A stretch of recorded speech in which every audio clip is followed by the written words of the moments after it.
Halo, selamat siang teman-teman. Jumpa lagi sama saya Winner di channel Panutanku. Pada kesempatan ini kita akan bahas salah satu modul penting di Udu, yakni modul penjualan atau sales. Seperti apa modul ini bisa membantu bisnis teman-teman? Mari kita bahas. Ya, pada modul sales ini kita bisa membagi ke tiga proses besar. Pertama adalah quotation atau penawaran. Quotation ini adalah proses di mana kita menawarkan barang-barang yang sudah kita miliki untuk bisa dibeli oleh customer. Jadi kita akan mencatat apa saja produk-produk yang dibutuhkan oleh customer. Di sana akan bisa kita define juga untuk itemnya, kemudian kuantitinya, dan harga yang sudah kita tawarkan ke customer. Setelah sudah berhasil konfirmasi ke customer, kita akan masuk ke section atau proses kedua, di mana itu adalah sales order. Nah, sales order sendiri kita akan jadikan sebagai acuan untuk melakukan fulfillment atau memproses order tersebut sehingga order tersebut bisa diterima oleh customer. Nah, dan section terakhir ketika sudah berhasil dilakukan pengiriman ke customer, kita akan berhak untuk melakukan penagihan atau invoicing. Nah, nanti seperti apa detailnya mungkin kita bisa langsung masuk ke uh, trial account kita ya, seperti apa. Nah, ini kita masuk ke modul sales. Nah, tadi section apa-apa aja yang dibutuhkan, ya kita coba salah satu sampel membuat satu quotation ya. Jadi kita akan masukin quotation. Jadi di sini adalah bentuk dari field apa saja yang dibutuhkan untuk diisi oleh customer.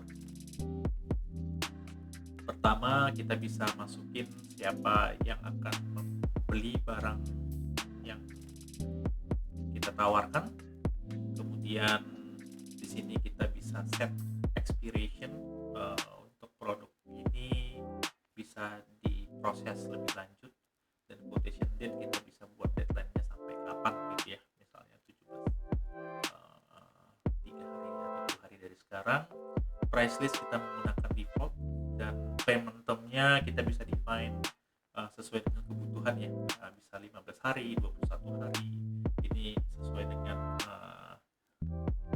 risk yang kita sudah define ke customer tersebut. Nah, kemudian di sini kita bisa set produk apa saja yang akan dibeli oleh customer. Jadi misalnya barang-barang makanan dan minuman. Kita set di sini misalnya produk makanannya cheesecake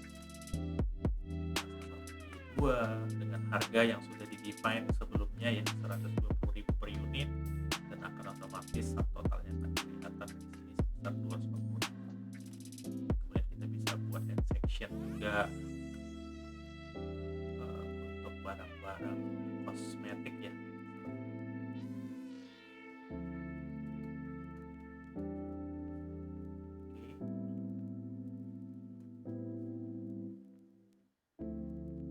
Kita add produk kosmetik di sini, misalnya bedak baby.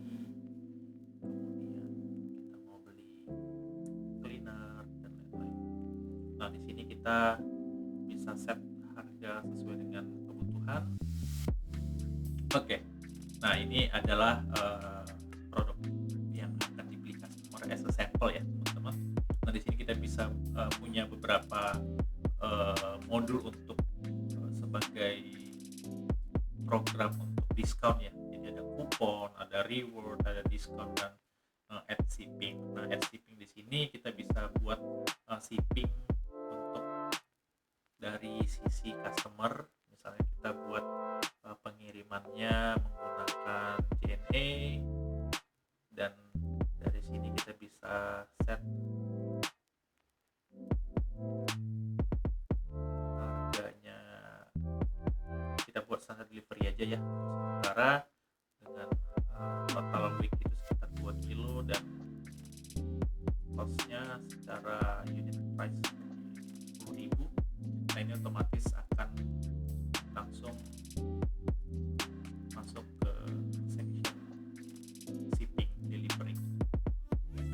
ini udah kelihatan semua produk-produknya. Nah, di bagian optional produk ini sebenarnya dibutuhkan untuk semisalnya produk yang sudah di list di sini tidak available, jadi kita punya semacam optional produk yang bisa di-setting di sini sebagai produk pengganti. Jadi ini as a backup ya, atau sebagai buffer produk apa yang mau dibeli lagi kalau misalnya produk yang sudah di-define tidak ada. Jadi ini untuk sementara kita kosongin aja ya. Nah, kemudian ini kita bisa set siapa aja info sales ya. Misalnya kita sebagai membuat siapa yang beli, kemudian sales teamnya siapa, dan ini ada customer reference kalau misalnya kita mau set SO dari si customer ya, kita bisa set di sini customer reference. Kemudian delivery-nya berasal dari mana. Nah, ini as a default kita, karena produknya ada di warehouse demo ya, kita bikin di warehouse demo. Shipping weight dan lain-lain, expectation date, invoicing. Nah, ini kita coba defaultin, dikosongin aja ya teman-teman. Kemudian ini customer signature, nanti ketika sudah delivered kita bisa masukin di sini as a proof of delivery. Oke, jadi kita save, otomatis quotation kita sudah bisa diproses ya. Jadi ini kalau kita mau send email ke customer, kita bisa klik button send email dan otomatis draft dari emailnya bisa dikirimkan ke customer tersebut dengan automatically template-nya sudah bisa di-define sebelumnya. Nah, ini kita coba cancel saja ya. Nah, di sini once sudah quotation-nya sudah oke, kita sudah dapat konfirmasi, maka kita bisa langsung tekan tombol confirm. Nah, otomatis dengan menekan tombol confirm, order tersebut sudah bisa diproses dan sudah tercreate satu sales order dengan nomor S00075. Nah, ini kita sudah bisa memproses, jadi ordernya untuk yang tadi kita buat itu sudah langsung muncul di sini as a order. Quotation-nya sudah dikonfirm dan langsung sudah jadi order. Oke. Ini adalah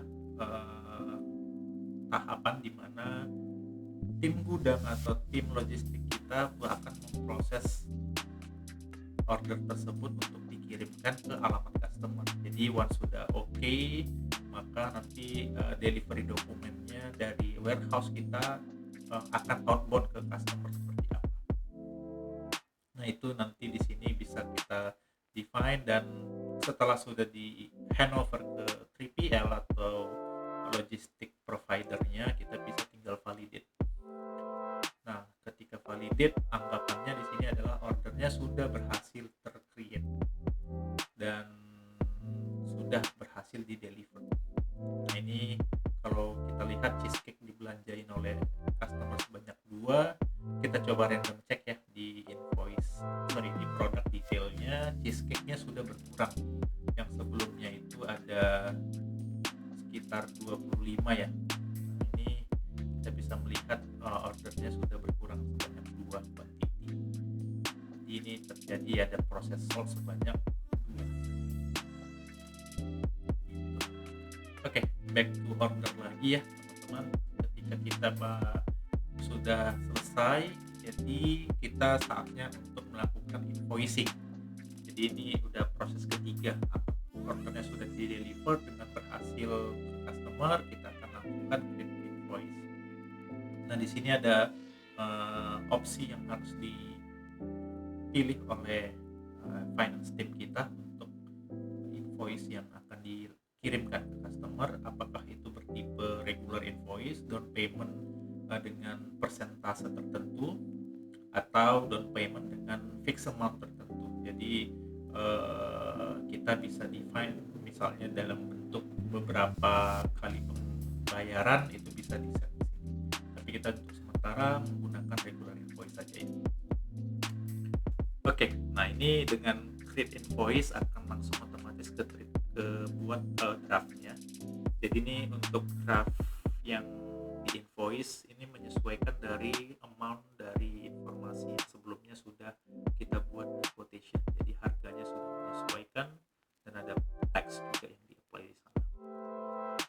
kemudian kita bisa langsung lakukan confirm. Nah, seperti biasa, once sudah confirm, ini sudah bisa kita lihat ada invoice sebesar 406.000, dan ini bisa kita send ke customer juga untuk reminder ke mereka bahwa harus lakukan pembayaran dengan jumlah tertentu gitu ya, dan account banknya kemana itu bisa di-define. Oke, once sudah anggap si customer sudah melakukan transfer ke rekening tertentu yang sudah kita infokan, maka kita dari finance team bisnis kita akan melakukan proses pay. Nah, proses pay di sini kita bisa set dia dibayarkan ke account mana gitu ya. Jadi misalnya ini jurnalnya kita anggap pakai bank BCA sebesar 406.000, dan kita bisa create payment. Nah, di proses create payment kita udah bisa langsung melihat statusnya sudah create payment, dan setelah sudah oke, kita akan masuk ke salah satu proses di finance ya, yakni adalah proses accounting. Nah, di proses accounting ini kita bisa lihat masuk ke bank BCA, dan ini kita akan lakukan pembuatan bank statement ya. Jadi anggap kita sudah dibayar dengan berhasil oleh Bapak Dodi seharga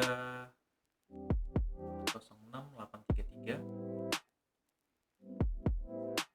Oke, dengan identifier payment reference-nya ya kita anggap pakai payment invoice dulu ya. Oke, nah kita udah dapat informasi pembayaran 406, dan ini kita tinggal klik, dan nanti di section ini kita tinggal validate. Jadi sebagai ada debit dan credit, jadi accounting itu harus dilakukan match dan dilakukan validate. Ya, ini proses bank recordnya untuk invoicing sudah paid, sudah berhasil. Jadi untuk pembayaran invoicing ke customer, dari customer Doni Subarja ke perusahaan kita sudah berhasil. Jadi kurang lebih itu aja proses order yang kita bisa bahas ya, mulai dari proses quotation, proses order yang sudah terconfirm, dan invoicing penagihan customer. Itu dulu